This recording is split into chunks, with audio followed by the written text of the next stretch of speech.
19h45, la barrière Info Soir, messieurs, dames, bonsoir et bienvenue à cette nouvelle session d'information du lundi 12 septembre 2022.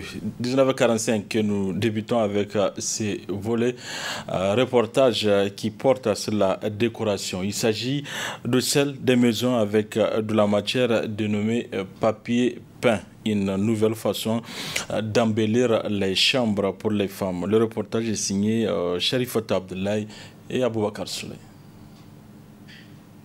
Le papier peint est une matière de décoration utilisée comme revêtement mural dans les habitations ou les bureaux. Il consiste à embellir une pièce et de rajouter un plus dans une décoration. Il remplace désormais les tapis traditionnels d'antan. Confectionné par des dessinateurs qui, à l'aide des pinceaux, illustrent de grandes surfaces en papier selon différents motifs. Ce genre de tableau de grand format est devenu un objet d'une grande utilité de par son aspect décoratif. Papier peint, il y a aussi du problème de clients. Nous ne rencontrons aucun problème avec les clients, car après la vente, la cliente est obligée de faire recours à un décorateur. Le papier peint, si c'est bien mis, l'on peut penser même que c'est le mur qui est comme ça.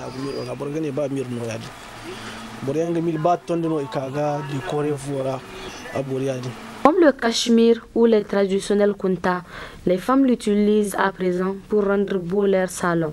C'est devenu maintenant une mode pour les femmes parce qu'il rend plus esthétique une pièce. Papier peint talam c'est d'un nirgada. Papier peint moi gabori fura, assez nirgada. So ni di kanga go fura an fo borandi. Burkan fura aga kan borasi. Ko c'est d'un papier peint dans fura. Albora bombo kanga dia fura amakani. C'est pour décorer la maison que nous mettons le papier peint sur lui.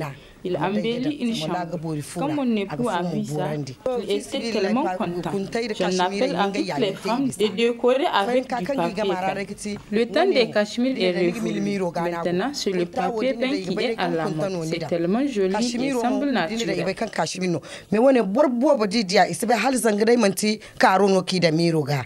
O ifayan kanwa, fisibila ngoka wala gondo agabori kumo, agabori ndo kunta agabori nda.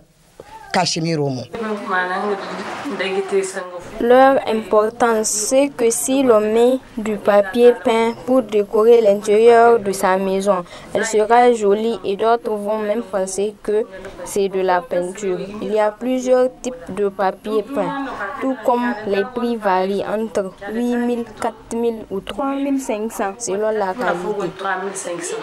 Certains motifs s'adaptent parfaitement, quel que soit le type de décoration, selon les spécialistes. On aura besoin du col, d'un seau, d'une lame pour couper et ajuster le papier. Ensuite, on met du col sur le mur et sur le papier peint. Après, on le place sur le mur. Enfin, pour bien placer le papier peint, on utilise cet objet pour enlever les bulles d'air. Avec le dessin et tout, aboli. En général, la durée de vie d'un papier peint pourra atteindre 7 ans, mais cela dépend aussi de la qualité de la matière. Allons cette fois-ci à la découverte d'une société dénommée Société estudiantine de formation idéologique, qui est l'initiative d'un étudiant à l'université Abdou Moumouni du nom de Garba Zodi. Quelle est la spécialité de cette société? Élément de réponse à travers ce reportage signé Nafissatou Yahya dans le cadre du partenariat IMS Labari. Du haut de ses 29 ans, Garba Zodi, étudiant en master de droit privé fondamental à l'université Abdou Moumouni de Niamey, n'a pas attendu la fin de ses études pour se trouver un boulot. Mieux, il lance depuis le 11 novembre 2021 sa société estudiantine de formation idéologique CEFI et emploie plusieurs de ses camarades dans les différents services que proposent CEFI, notamment la vente du thé. C'est parti d'un simple constat que les gens ont besoin du thé, mais ils n'ont pas le temps pour préparer le thé. Donc, pourquoi ne pas le faire pour eux? C'est après qu'on s'est rendu compte que nous allons rendre un très grand service aux gens dans le fait même de leur permettre d'économiser leur temps. avec l'initiative, je suis sûr que beaucoup de personnes vont faire économie du temps et d'argent avec notre société. On fait du thé de 50 à 100 francs. Donc, au lieu de dépenser 300 pour poser du thé, avec 50 francs, vous pouvez avoir du thé ou bien 100 francs. 3000 par jour, ce qui équivaut à 90 000 le mois. Le chiffre d'affaires, je peux dire, il est largement suffisant pour couvrir mes besoins. Mais ce qui compte le plus, c'est le service. Ce qui m'a poussé vraiment à entreprendre, c'est que je déteste tendre la main. Je n'aime pas acheter que je parle quelqu'un pour lui dire de me donner de l'argent. Je vois que bon, je peux faire une petite activité et gagner de l'argent sans pour autant venir déranger les parents et que ça ne peut pas impacter mes études. Du fait que c'est juste quelque chose de temporaire. Une journée, 2 journées, ou bien si je ne suis pas là, je laisse quelqu'un qui va s'occuper de l'activité. Et je pars faire mes activités ou bien mes cours. Une initiative appréciée par beaucoup de jeunes comme Mayaki, qui invite d'ailleurs la jeunesse nigérienne à entreprendre. Moi, c'est surtout son courage que je salue. C'est surtout son courage que je salue. Ce n'est pas tous les étudiants qui sont capables de mener une activité pareille. Et c'est quelque chose qui, avec le temps, lui aussi, il commence à faire des améliorations, ça évolue. Et c'est déjà ça, à la jeunesse nigérienne. C'est vraiment de ne pas attendre que tout nous arrive du ciel, quoi. C'est vrai qu'on peut accuser l'État, certaines personnes ou tout ça là, mais quand même on a aussi notre part de responsabilité là-dedans. Pour Issa, étudiant et taximan à ses heures perdues, Garba doit certes inspirer la jeunesse, mais la malgouvernance explique le taux élevé des jeunes diplômés sans emploi au Niger. C'est important ce qu'il fait parce que c'est mieux pour nous d'aller prendre une pause ou bien une trentaine de minutes pour préparer du thé à la maison et après reprendre le travail encore, tu vois. Et du coup tu viens ici, sur le champ tu prends le thé et tu continues. C'est une activité que lui-même il a vu que c'est très important pour lui que de rester à la maison ou bien de rester dans les vacances. Il a profité aussi. Ceux qui restent à la maison là, avec leur diplôme là, c'est pas qu'eux-mêmes ils veulent rester à la maison. Les diplômés sont à la maison et ceux qui n'ont pas les diplômes sont dans les bureaux. C'est pas normal, c'est anormal ça. Quoi qu'il en soit, Garba Zodi a décidé, lui, de ne jamais accepter la pauvreté de l'esprit, encore moins tendre la main. Ce reportage a été réalisé grâce à l'appui de IMS. Du sport dans cette édition, débuté le 31 juillet 2022, le tournoi des grandes vacances du quartier Sonissi a pris fin hier après-midi au CG 25 de Niamey. Cette édition, la 4e du JAR, qui a enregistré 16 équipes, a vu le sacre de Flamingo et du recasement pour les moins de 13 ans. Le résumé avec Adam Soumana et Ibrahim Abdou.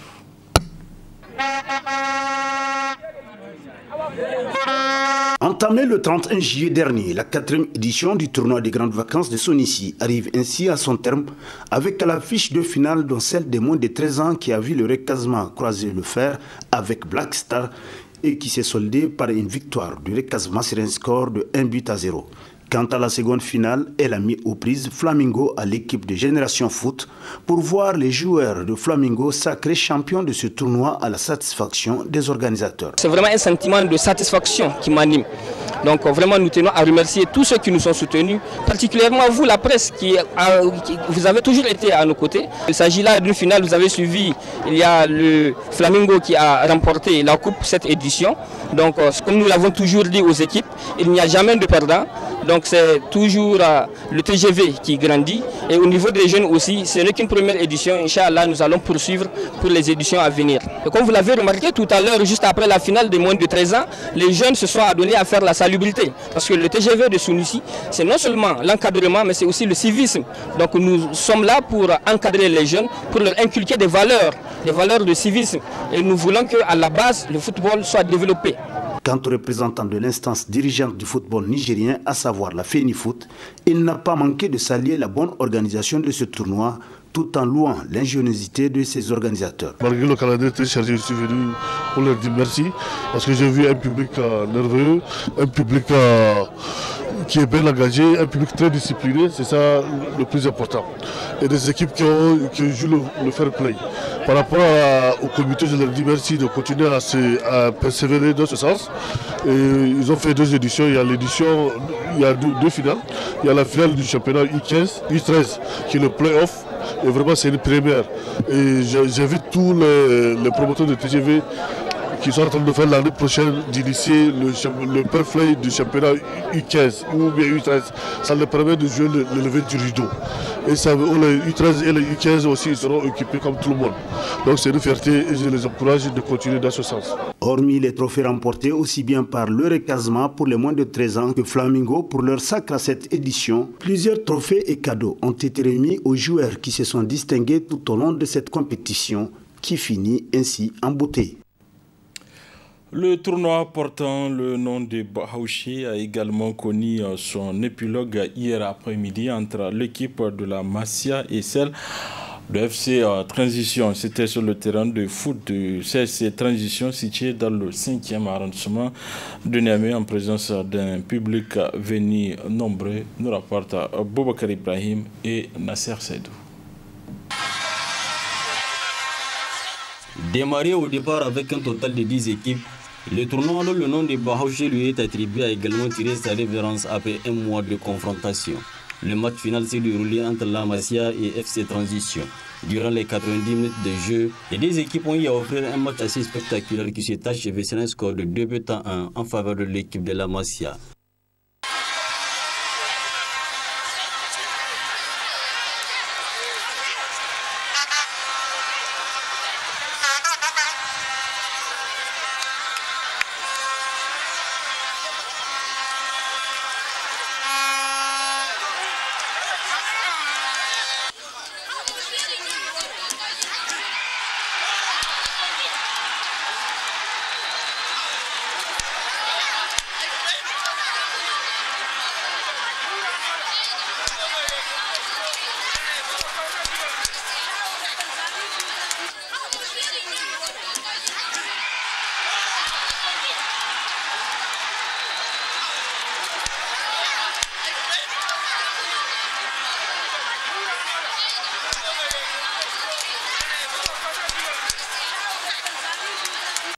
Le président du comité d'organisation tire un bilan qu'il déclare satisfaisant. À 80%, Dieu merci, parce que ce que je cherche, c'est de finir le tournoi en paix. Il y a le jeu qui se passe très bien, donc Dieu merci. La Coupe Bahaouchi, c'est une coupe de U17. Ça commence à partir de là. Donc tu vois, c'est là-bas on détecte les joueurs qui vont monter. Invité à parrainer cette deuxième édition, l'ancien gardien de but de l'équipe nationale s'est dit heureux d'avoir pris part. Vraiment, j'étais ému. Et c'est pour la première fois que j'assiste à un tournoi de TGV. Maintenant, ça fait le deuxième match maintenant. J'étais au premier match lors des quarts de finale et ça s'est très bien passé. Et voilà la finale encore, j'ai assisté à la finale. Et là, je suis en train de voir vraiment un très beau match. Je suis vraiment ému. Le coach de l'équipe a remporté les 10 tournois. C'est dit également heureux de l'exploit qu'ont réalisé ces joueurs. Vraiment, c'est une fierté. Parce que vu que dans un match de poule, chaque équipe a joué 4 à 5 matchs. Là, je crois fortement que nos joueurs, ils ont eu le temps de jouer de manière ils ont eu le temps de compétir de manière apprentissage. Là, vraiment, je crois que c'est une fierté à tout le monde. J'aimerais les faire comprendre qu'une compétition regroupe plusieurs clubs, mais au final, c'est une seule équipe qui va remporter la coupe. Là, vraiment, je vois qu'ils n'ont rien à faire. Vu que dans un match de poule, chaque équipe a joué 4 à 5 matchs. Là, vraiment, c'est bien dans l'ensemble, car l'essentiel est déjà fait.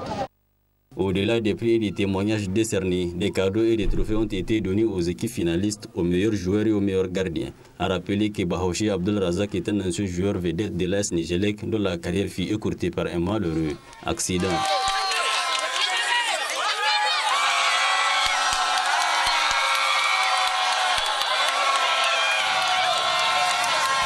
Un mot de culture dans cette édition avec ses zooms sur l'artiste reggaeman Sage Soldat. Né en 1987 dans la région d'Ottawa, il est l'un des plus talentueux de la nouvelle génération, nous rapporte Abdrazak Léo et Nasser Seydou. L'un de ses premiers numéros accueille Sage Soldat. Tu connais. Ça va l'artiste?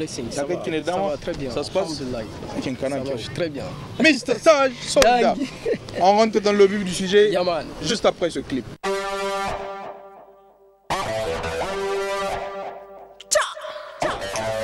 Original Soldat Zion. Sing for unity. Peace and liberty in humanity. Bless God.